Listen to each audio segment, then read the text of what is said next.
Hi welcome to Telangana exams YouTube channel. నా పేరు విష్ణుకుమార్, నేను సీనియర్ జర్నలిస్ట్ని. ఈ ఛానల్ని మొదటిసారిగా చూస్తున్న వాళ్ళు ఎవరైనా ఉంటే ఇంకా సబ్స్క్రైబ్ చేసుకోకపోతే ఒకసారి సబ్స్క్రైబ్ బటన్ అయితే కొట్టండి. ఇక ఈరోజు మనం వీడియోలో త్వరలో గ్రూప్ 2 ఫలితాలని చెప్పేసి ఈనాడులో ఒక ఐటమ్ అయితే వచ్చింది. తుది దశకు చేరుతున్నటువంటి ప్రక్రియ. నిజంగా ఇది ఒక రకంగా సంతోషకరమైనటువంటి వార్త.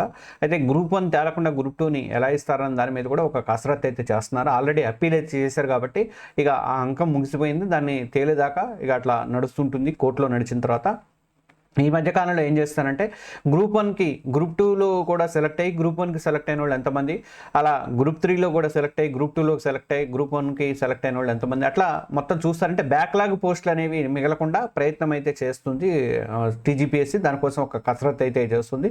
ఇప్పటికైతే మొత్తం రాష్ట్రంలో గ్రూప్ 2 సర్వీసుల పోస్టుల తుది ఫలితాల వెల్లడికి టీజీపీఎస్సీ కసరత్తు చేస్తుంది. ఇప్పటికే ధ్రువపత్రాల పరిశీలన పూర్తి చేసింది. అభ్యర్థుల అర్హతలు, ఇచ్చినటువంటి ఆప్షన్లు, ఇతర విషయాలు పరిగణలో తీసుకొని తుది జాబితా సిద్ధం చేస్తుంది.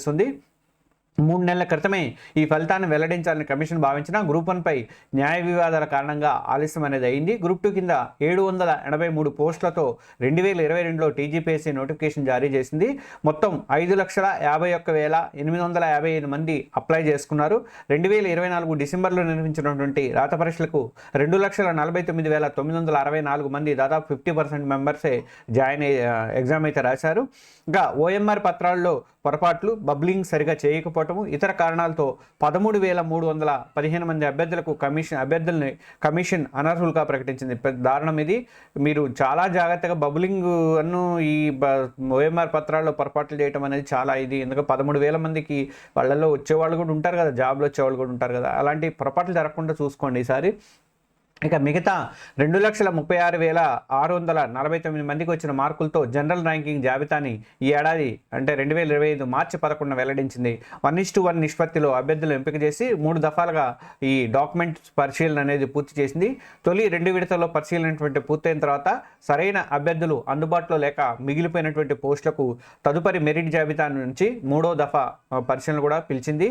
వీరికి ఈ నెల 13 నుంచి 15 వరకు పరిశీలన అనేది పూర్తి చేసింది.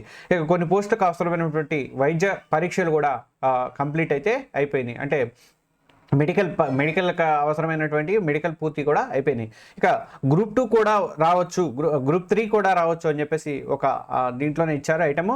గ్రూప్ 3 సర్వీసుల కింద 1,385 పోస్టుల భర్తీకి 2024 నవంబర్లో రాత పరీక్షలు నిర్వహించారు. ఇక్కడ 2,67,921 మంది హాజరయ్యారు. సాంకేతిక కారణాలతో 18,364 మందిని కమిషన్ అనర్హులుగా గుర్తించింది.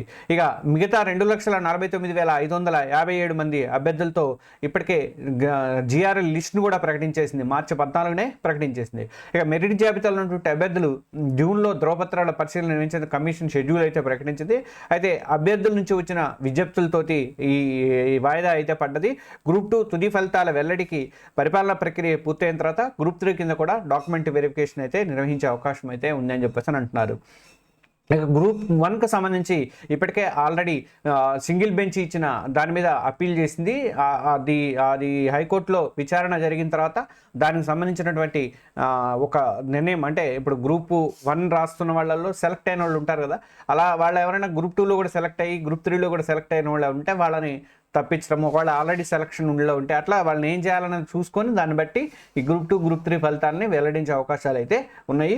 మొత్తానికైతే ప్రక్రియ అయితే పూర్తయింది. ఇదంతా పూర్తయిన తర్వాత, ఈ ప్రక్రియ అంతా పూర్తయిన తర్వాత అప్పుడే జాబ్ క్యాలెండర్ ప్రకటించే అవకాశాలు ఉన్నాయని చెప్పేసి అంటున్నారు.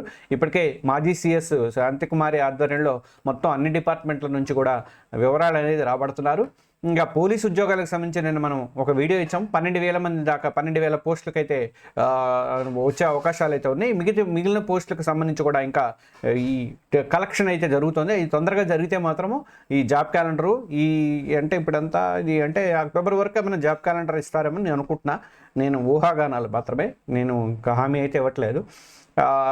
ఇదంతా మొత్తం ప్రక్రియ అంతా అక్టోబర్లో పూర్తయితే ఇచ్చే అవకాశాలు అయితే ఉన్నాయని చెప్పేసి అనుకుంటున్నా. మరి దసరా కూడా వెళ్ళిపోతుంది, అప్పటికి చూడాలి. దీపావళి కానుక ఏమైనా వాళ్ళు ప్రధానమంత్రి GST కానుక ఇచ్చినట్టు ఏమైనా ఇంకొక కానుక ఇస్తాడని నిరుద్యోగులకి రేవంత్ రెడ్డి అనేది చూడాలి.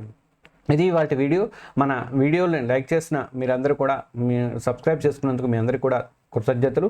అలాగే ఇంకా ఎవరైనా చేసుకోకుండా చూస్తుంటే దయచేసి ఒక సబ్స్క్రిప్షన్ బటన్ అయితే కొట్టండి. మీకు రాబోయే రోజుల్లో ఒక నోటిఫికేషన్ పడితే మాత్రం మంచి మంచి వీడియోలు ఇవ్వడానికి నేను నా ప్రయత్నం అయితే చేస్తూ ఉంటాను. Okay, thank you.